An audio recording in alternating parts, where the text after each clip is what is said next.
अरे महात्मा गांधी कस्तूरबा गांधी को लेकर के अंग्रेजों से लड़ गए, बताइए इनको अपना घर छोड़ना पड़ा। जब विपक्ष कमजोर हो जाता है, सत्ता तानाशाही रुख अख्तियार कर लेती है। और इस भारतीय होने के इतिहास को अपने आप में यदि कोई समेटे हुए है तो देश की सबसे पुरानी पार्टी है। और आप बम और पिस्तौल से कभी इनकलाब नहीं ला सकते हैं। उस साहस की जरूरत है हमको। इस देश के लाखों करोड़ों नौजवानों को यह लगने लगा है कि अगर कांग्रेस नहीं बचा तो देश नहीं बचेगा। नमस्कार मित्रों, कांग्रेस में कन्हैया। पता नहीं ये खबर आपके लिए कितनी बड़ी है, लेकिन भारतीय राजनीति के विद्यार्थी होने के नाते ढेर सारे लोगों के लिए ये सवाल एक बड़ा सवाल है कि आखिर एक वामपंथी छात्र नेता को कांग्रेस की ओर क्यों रुख करना पड़ा, और जब उसने कांग्रेस की ओर रुख किया तो क्या बातें कही, क्या कहा उसने कि कांग्रेस में उसके ज्वाइन करने की वजह क्या है। क्या मुख्यधारा की मीडिया ने आपको बताया? क्या इस बात की चर्चा हो रही है कि कन्हैया ने, जो मोदी विरोध का एक बड़ा चेहरा है, जिसने पिछले चुनाव में नरेंद्र मोदी के खिलाफ एक बड़ी मोर्चेबंदी की थी अपने स्तर पे, जितनी उसकी हैसियत थी, जितनी उसकी ताकत थी, जितनी उस वक्त के उसकी पार्टी में उसके लिए ताकत थी, वो सारी ताकत झोंकी उसने। राजनीति के पटल पर वो छा नहीं सका, लेकिन लोगों के दिलों में, ढेर सारे नौजवानों के दिलों में आज भी कन्हैया एक ऐसे नेता के रूप में है जो शायद राजनीति में शुचिता की बात करता है, राजनीति में मुद्दों की बात करता है, और राजनीति में इतिहास से जुड़े हुए तमाम पहलुओं की बात करता है, क्योंकि वह इतिहास का छात्र भी रहा है और क्योंकि वह भारतीय राजनीति में एक इतिहास की तरह देखा भी जाता है। तो कन्हैया के कांग्रेस में शामिल होने का क्या मतलब है, इसको ढेर सारे अखबारों ने भी बहुत ही नज़रअंदाज किया है। लेकिन एक अखबार है जिसने पहले पन्ने पर पहली खबर के तौर पर इस खबर को लगाया है, और ढेर सारे अखबारों ने उसको सिंगल कॉलम में समेट दिया है, क्योंकि उनके पास बताने के लिए और भी खबरें थी, और भी कंट्रोवर्सी थी। लेकिन मुझे लगता है कि कन्हैया के कांग्रेस में आने की वजह आपको समझना चाहिए। और अगर आप पत्रकारिता के छात्र हैं, अगर आप राजनीति शास्त्र को समझना चाहते हैं, और अगर आप राजनीति शास्त्र में, भारतीय राजनीति में रुचि रखते हैं, तो आपको कन्हैया को सुनना ही पड़ेगा। और मैं इस वीडियो के साथ कन्हैया के उस तमाम बातों को समेटने की कोशिश की है, बताने की कोशिश की है कि कन्हैया ने जब कल कांग्रेस ज्वाइन किया तो उसने क्या कहा, और उसने पत्रकारों के किन सवालों का क्या जवाब दिया, ये भी मैंने इस वीडियो में बताया है आपको।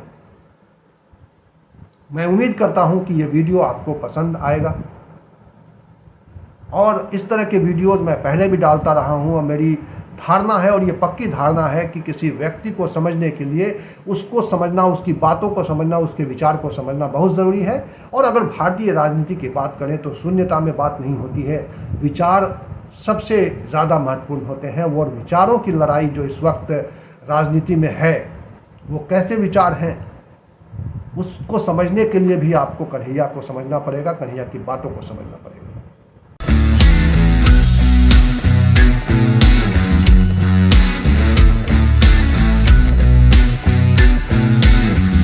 आज ये एक ऐतिहासिक दिन है। आज शहीद आजम भगत सिंह की जयंती है। लोग शहीद होते हैं, भगत सिंह शहीद आजम हैं। शहीद आजम इसलिए हैं कि आज हम लोग जहां माल्यार्पण करने के लिए गए थे, शहीद पार्क, वो शहीद पार्क एक ऐतिहासिक पार्क है। वो हिस्सा है फिरोज शाह कोटला फोर्ट का, जहां पर चंद्रशेखर आज़ाद जी की अध्यक्षता में हिंदुस्तान रिपब्लिकन आर्मी की गुप्त मीटिंग हो रही थी। अंग्रेज़ों के ज़माने में क्रांतिकारी छुपकर मीटिंग किया करते थे। नौजवान तरुण भगत सिंह एक प्रपोजल लेकर के आए कि हिंदुस्तान रिपब्लिकन आर्मी का नाम अब हिंदुस्तान सोशलिस्ट रिपब्लिकन आर्मी होना चाहिए। यह ऐतिहासिक क्षण, वो ऐतिहासिक भूमि और हमारे युवाओं के आइकन शहीद आजम भगत सिंह को हम अपना नमन प्रस्तुत करते हैं। आज एक दुखद घटना भी हमारे ज़िले में हुई है। वज्रपात के चलते 2 बच्चियों का निधन हो गया है। मैं इस मंच से उनके प्रति शोक व्यक्त करता हूं और उनके परिवार के प्रति अपनी संवेदना व्यक्त करता हूं। दोस्तों, मुझे लगता है कि बहुत कुछ कहने की ज़रूरत नहीं है। आजकल सूचना क्रांति के इस दौर में हमसे ज़्यादा मालूम हमारे पत्रकार साथियों को होता है। तो बेहतर ये होगा कि आप सवाल पूछें, मैं आपका जवाब दूं। लेकिन आप सवाल कहाँ से पूछेंगे और आपके मन में कौन से सवाल चल रहे हैं, इसका थोड़ा सा अंदेशा है, मुझे थोड़ा अंदाज़ा भी है। सबसे पहले मैं आपको बधाई देना चाहता हूं कि आपने पत्रकारिता की उस मिसाल को जिंदा रखा है कि कम से कम विपक्ष से तो सवाल करते हैं ना, ताकि इस देश को याद रहे कि पत्रकारों का काम है सवाल पूछना। तो मैं आपके हर सवाल का जवाब दूंगा। जितना सवाल आप पूछना चाहते हैं पूछिएगा, बारी बारी से पूछिएगा, सारे सवालों का जवाब दूंगा। बस एक सवाल का जवाब जो मुझे लगता है कि आप सबके मन में होगा कि आप कांग्रेस पार्टी क्यों ज्वाइन किए हैं, उस सवाल का जवाब दे करके मैं हमारे जो अध्यक्ष हैं उनकी तरफ मुखातिब होऊंगा, माइक उनको समर्पित करूंगा। मैं कांग्रेस पार्टी इसलिए ज्वाइन कर रहा हूं कि मुझे ये महसूस होता है कि इस देश में कुछ लोग, वो सिर्फ लोग नहीं हैं, वो एक सोच है। वो इस देश की सत्ता पे ना सिर्फ काबिज हुए हैं, इस देश की चिंतन परंपरा, संस्कृति, इसका मूल्य, इसका इतिहास, इसका वर्तमान और इसका भविष्य खराब करने की कोशिश कर रहे हैं। वो जो सोच है, उस सोच के बारे में आप अपने आप समझ जाएंगे, क्योंकि कहीं मैंने पढ़ा था कि आप अपने दुश्मन का चुनाव कीजिए, अपने विपक्ष का चुनाव कीजिए, दोस्त अपने आप बन जाएंगे। तो हमने ये चुनाव किया है। हम इस देश की सबसे पुरानी पार्टी, सबसे लोकतांत्रिक पार्टी, मैं जोर दे करके बोल रहा हूं लोकतांत्रिक पार्टी, ताकि आप लोग परिवारवाद पे सवाल जरूर कीजिएगा। लोकतांत्रिक पार्टी में हम इसलिए शामिल होना चाहते हैं कि हमको लगता है, और सिर्फ हमको नहीं लगता है, इस देश के लाखों करोड़ों नौजवानों को ये लगने लगा है कि अगर कांग्रेस नहीं बचा तो देश नहीं बचेगा। और ये बात मैं आपको स्पष्ट कर देता हूं, देश में प्रधानमंत्री अब भी हैं, देश में प्रधानमंत्री इससे पहले भी थे, देश में आगे भी प्रधानमंत्री होते रहेंगे। लेकिन आज जब हम लोग श्री राहुल गांधी जी के उपस्थिति में फॉर्मली कांग्रेस पार्टी का फॉर्म भर रहे थे, तो साथी जिग्नेश ने संविधान की कॉपी दी और हमने उनको भगत सिंह, गांधी और अंबेडकर की तस्वीर प्रस्तुत किया, क्योंकि हमारा ये मानना है कि आज इस देश को भगत सिंह की वीरता की जरूरत है, भगत सिंह के साहस की जरूरत है। आज इस देश को अंबेडकर की समानता की जरूरत है और आज इस देश को गांधी की एकता की जरूरत है।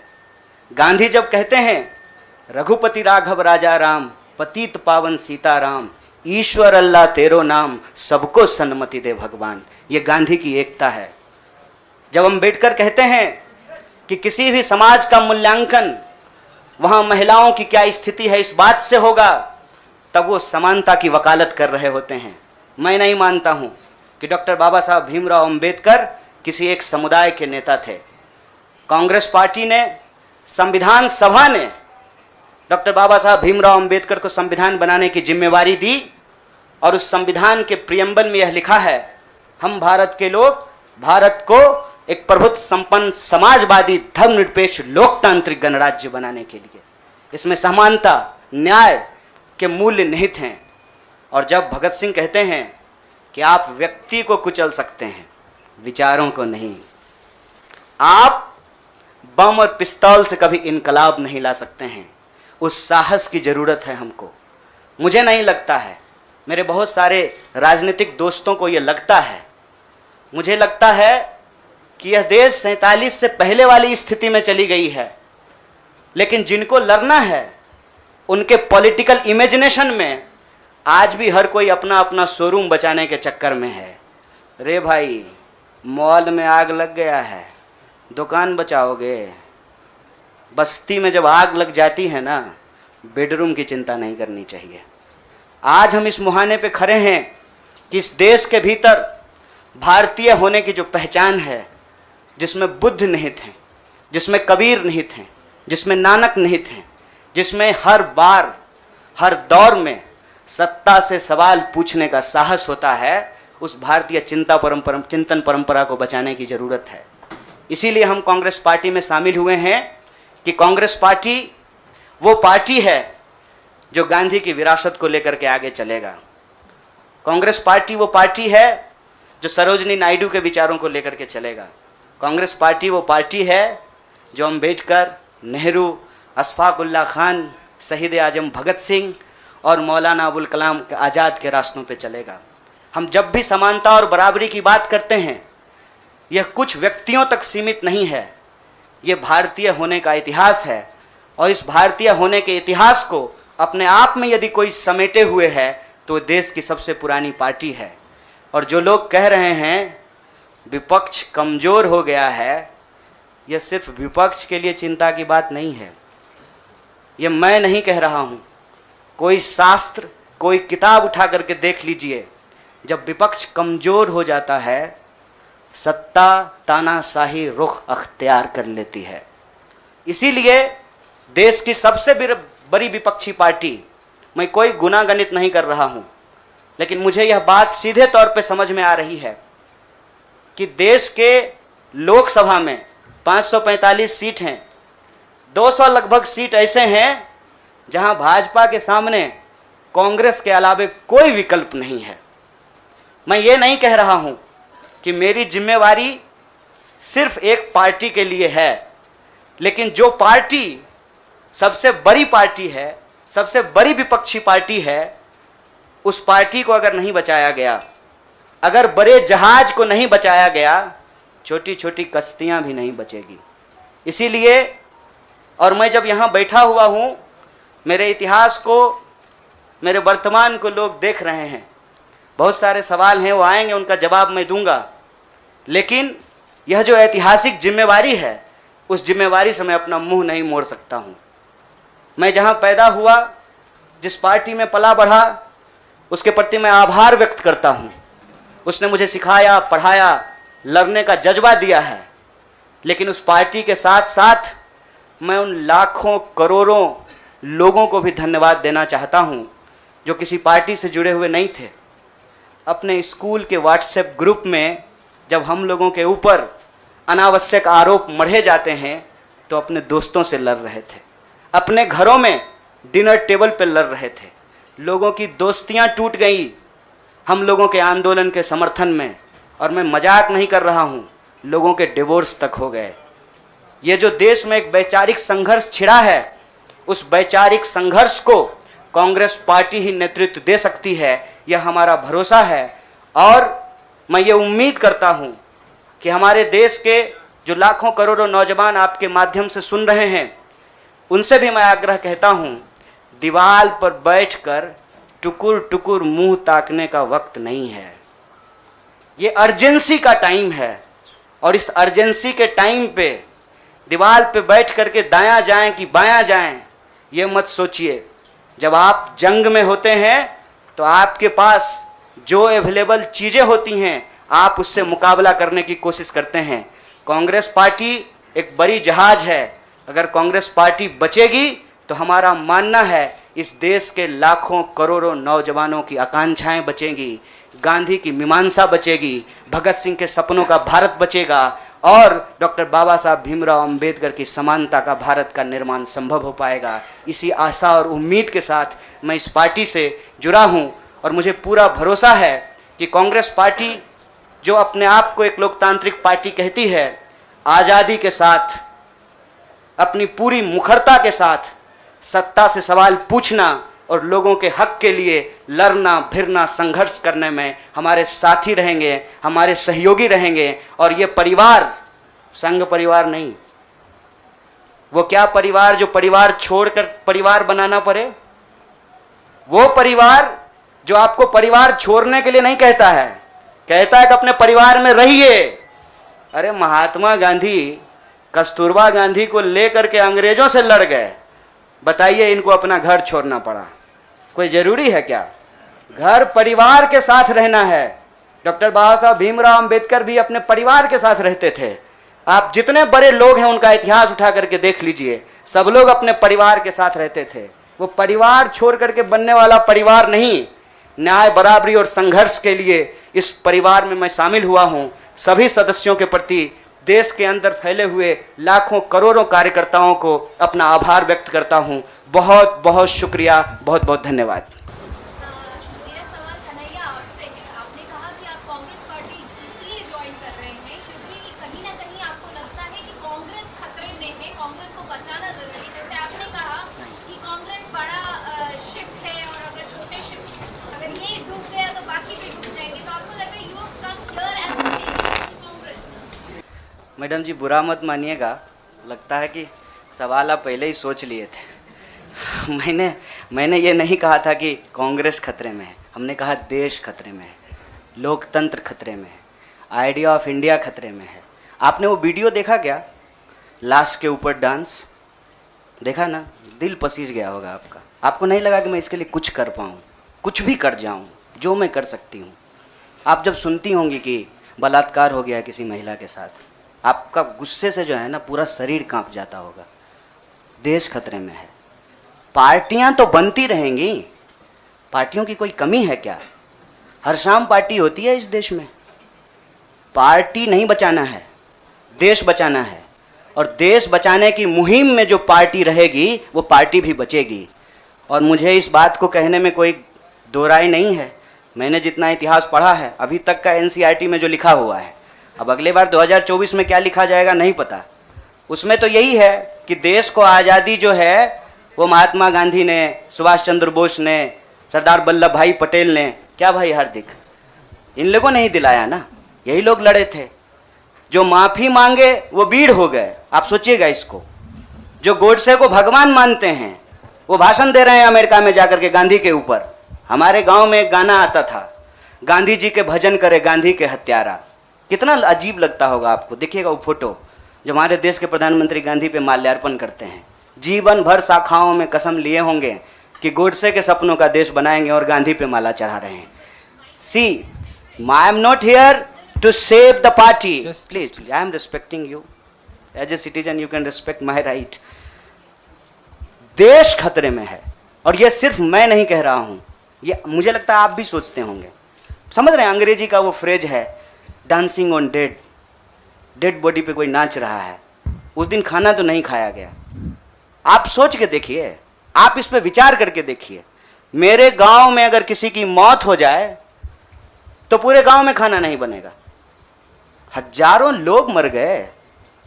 देखे 71 वर्ष की उम्र में प्रधानमंत्री के लिए सोहर गाया गया। नया बच्चा जब पैदा होता है ना तो पूर्वांचल में सोहर गाते हैं लोग। प्रधानमंत्री बूढ़े हो गए हैं, उनके लिए सोहर गाया जा रहा है। तब जब अभी तुरंत लाखों लोगों की जान चली गई, ऑक्सीजन नहीं मिल रहा था, अस्पताल में बेड नहीं मिल रहे थे। आप में से कोई भी ऐसा इंसान है जिसके कोई जानने वाले नहीं मरे हो इसमें, इस क्राइसिस में? इतना बड़ा क्राइसिस जिसके देश में हुआ हो अभी तुरंत, वो अपने जन्मदिन का जश्न मनाएगा? ये भोंडापन है। इस संस्कृति को बचाने की जरूरत है और इस संस्कृति को बचाने के लिए मुझे लगता है कि कांग्रेस पार्टी में क्षमता मौजूद है। लोगों को यह बात पसंद हो या ना पसंद हो, हकीकत यह है कि पार्लियामेंट में सबसे बड़ी पार्टी कांग्रेस पार्टी है। इसीलिए इस पार्टी को यह जिम्मेवारी लेनी पड़ेगी और उस जिम्मेवारी को संभालने के लिए मैं यहां आया हूं। Welcome to.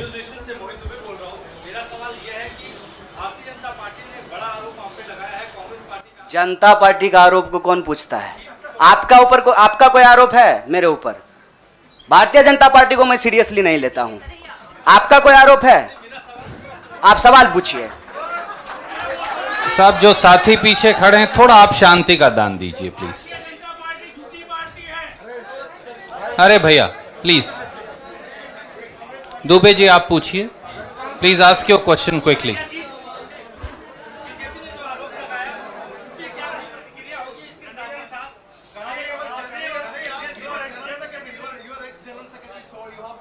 Yeah, please, you cannot interrupt. No, you have to have discipline. My humble request with folded hands. There is no, but Yes, I am not Prime Minister. I will take your question. no, Don't but worry. democracy means that you should not supersede somebody who's asking question. That's what democracy is. Dubey भाई, हाँ, आपका सवाल है news nation से है। अच्छा, बारी जल्दी से पूछिए ना। नहीं, और लोगों ने किया है, नाम बताएंगे। मेरा सवाल आपसे यह है कि तमाम जो कांग्रेस के और युवा नेता है वो छोड़ के चले गए, तो क्या माना जाए कि आप जितने भी लोग आप लोगों ने ज्वाइन किया है, ये राहुल गांधी की नई टीम होगी, राहुल गांधी की सियासी जो नाव है उसको पार लगाने का काम करेगी? देखिए, मैं यही कह रहा हूँ, हमारे देश के लोगों के पॉलिटिकल इमेजिनेशन को कुछ हो गया है। अभी क्या हो गया है मुझे समझ में नहीं आ रहा है। हमने आपके सवाल को अपने आप लेते हुए हमने अपने पूरे वक्तव्य को रखा। हमने कहीं भी कहा कि हम कोई टीम बना रहे हैं, बीसीसीआई थोड़ी है सर, मतलब टीम बना रहे हैं। मैं कह रहा हूं कि भारत की परंपरा, चिंतन परंपरा, सोच, जिस पे आपको गर्व होता है भारतीय होने के चलते, उस परंपरा को समेटने का, उसको आगे बढ़ाने का काम देश की सबसे पुरानी पार्टी कांग्रेस पार्टी ने किया है। उस पार्टी के पास एक ऐतिहासिक जिम्मेवारी है और इस देश का नागरिक होने के चलते, साथी जिग्नेश ने कहा, यह हमारी भी ऐतिहासिक जिम्मेवारी है कि कल को जब इतिहास लिखा जाएगा तो हमसे भी पूछा जाएगा, दुबे भाई आपसे भी पूछा जाएगा कि जब यह तमाशा हो रहा था तो हम क्या कर रहे थे। हमने वो कहानी सुनी है बचपन में, आपने भी सुना होगा। जंगल में आग लगी, एक कोयल अपने चोंच में पानी भर करके जंगल की आग बुझाने की कोशिश कर रही थी। जंगल की आग नहीं बुझी, या बुझनी होगी बुझ जाएगी। कम से कम कोयल का वह ऐतिहासिक प्रयास जो है वो इतिहास याद रखेगा। और ये जो आप कह रहे हैं ना, डूबती हुई नाव, देखिए कभी कभी ना इंसान को भ्रम होता है, जैसे टिड्डे को भ्रम होता है कि वो अपने पांव से आसमान टिका रखा है। हमको ऐसा कोई भ्रम नहीं है। मेरे अकेले से कुछ नहीं होगा।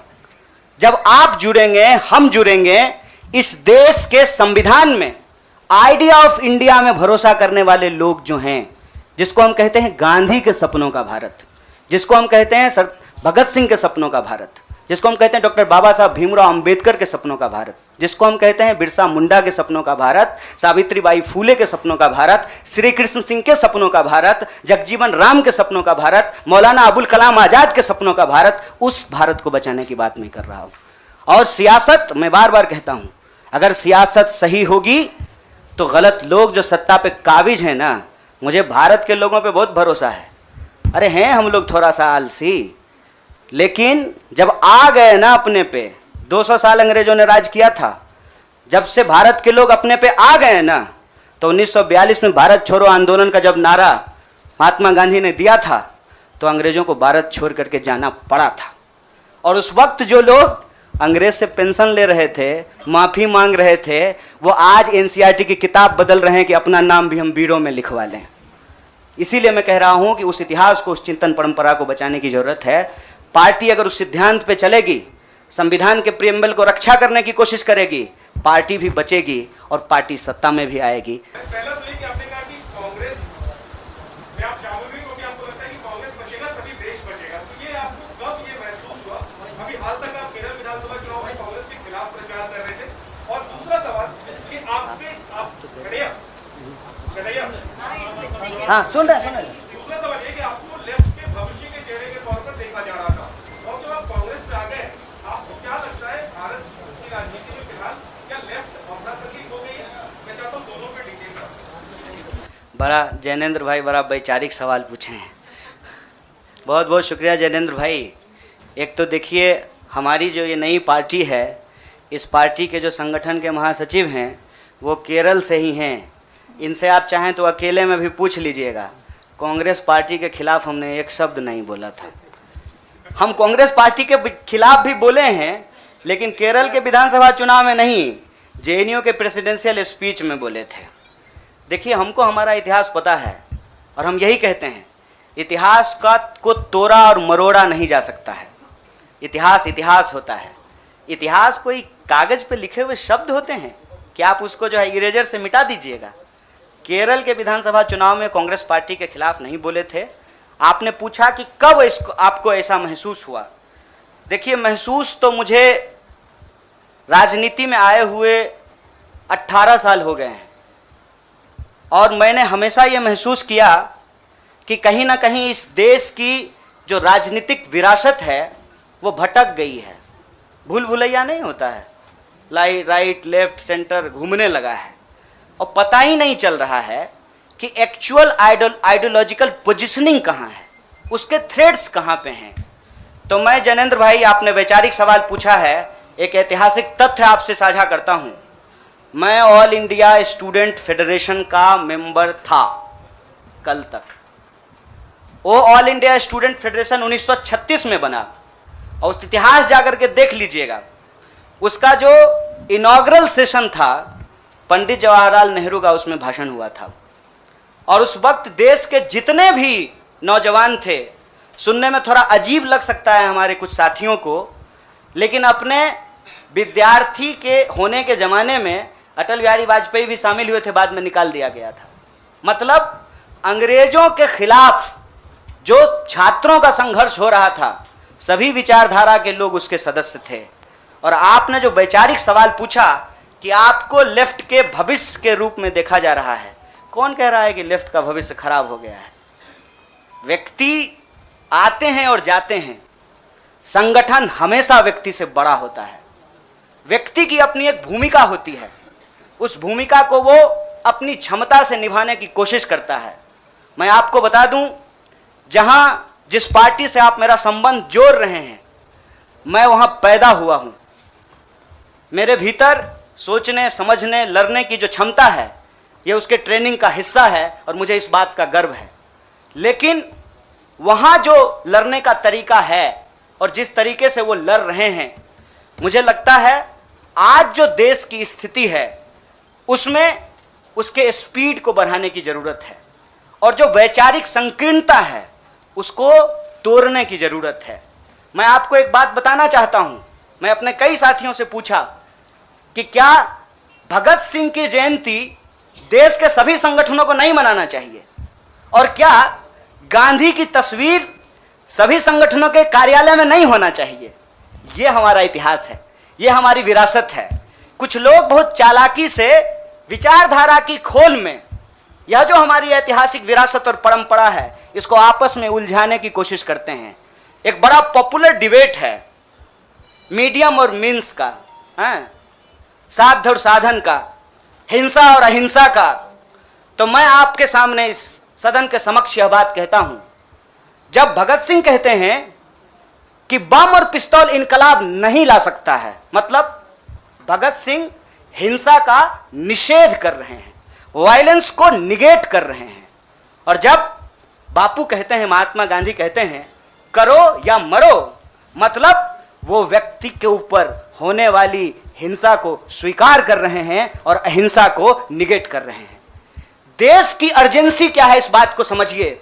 और देश की अर्जेंसी ये है कि आप पैदा कहीं भी हुए हों, अगर गांव में आग लगी है, आप अपने दरवाजे के बाहर डंडा लेकर के गेटकीपर बन करके खड़ा हो जाएंगे कि घुसने नहीं देंगे, निकलने नहीं देंगे, तो आपका घर भी नहीं बचेगा, बेडरूम भी नहीं बचेगा। इसलिए समझदारी इस बात में है कि आपसी जो नाराजगी है, आपसी जो वैचारिक मतभेद है, उसको किनारा कीजिए और बस्ती बचाने के लिए इकट्ठा होइए, क्योंकि ये देश हम सबका है। इसीलिए लेफ्ट राइट का जो क्वेश्चन है ना, वो अप्रासंगिक इसलिए हो गया है कि आज आपको वैसे आदमी के साथ सामना करना पड़ रहा है जो हमारे जमाने का गोविंदा है, ड्रेस बदलते रहता है।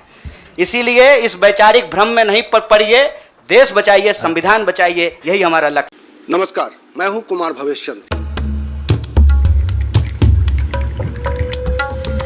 इस कार्यक्रम में हम सियासत के जटिल दांवपेच को समझने और समझाने की कोशिश करते हैं। यह बताने की कोशिश करते हैं कि आप भले ही सियासत से मुंह मोड़ लें, लेकिन इसके असर से आप एक क्षण भी दूर नहीं रह सकते। इसलिए बेहतर यही है कि आप भी सियासत के हर लफ्ज को समझें, हर चाल को जाने और हो सके तो आप भी सियासत करें, क्योंकि लोकतंत्र में केवल जनता की सियासत ही शांति और तरक्की को सुनिश्चित कर सकती है।